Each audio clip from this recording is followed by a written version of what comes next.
A recurring theme in the fantasy genre is King Arthur and the Round Table. There are versions of the tale that go back nearly 1,000 years. The Once and Future King by T.H. White rekindled interest in the late 1950s by retelling the tale in a series of 5 books. The first book, The Sword in the Stone, which tells the story of Arthur's boyhood and his training by the wizard Merlin, was made into a film by Disney in 1963.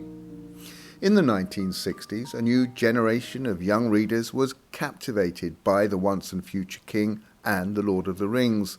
As a consequence, fantasy began to become more popular. Since then, films, TV series, cartoons, comics and books have all retold the story of Arthur, his legendary sword Excalibur and the sorcerer Merlin. Some of the more notable offerings include The Mists of Avalon by Marion Zimmer Bradley, which tells the tale from the perspective of the women in Arthur's life, and the more recent Warlord Chronicles by Bernard Cornwell, which is a gritty and realistic historical fiction trilogy with a hint of magic that reimagines the Arthurian legend in a post-Roman Britain.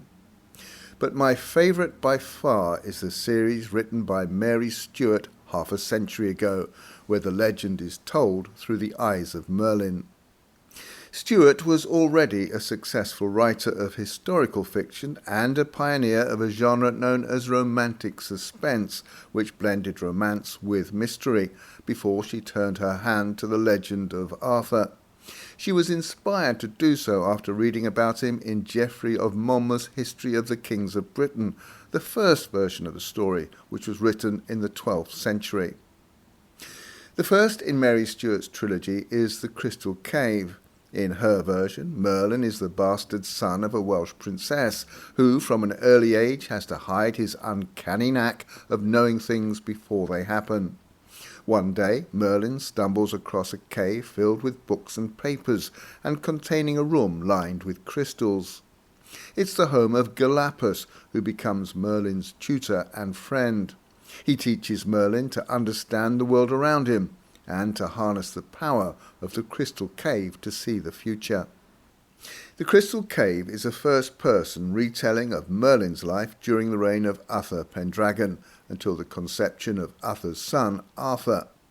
In the second book, The Hollow Hills, Merlin recounts Arthur's birth and boyhood until he is made king. In Book 3, The Last Enchantment, we learn the story of Arthur's rule as told by Merlin. Less well known are the 4th and 5th books of her Arthurian saga, The Wicked Day and The Prince and the Pilgrim, where Merlin is not the focus. All 5 books are thoroughly enjoyable. The first 3, the Merlin Trilogy, as it's sometimes known, came out in the 1970s when the publishing industry was far more relaxed and more time and care was taken honing a final manuscript. The attention to detail and the elegant prose shine through. Each book is a gentle and absorbing read. Thoroughly recommended.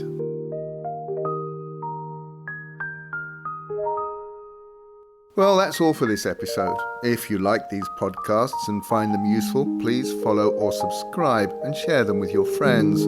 If you want to help with the cost of making them, you can buy me a cup of coffee.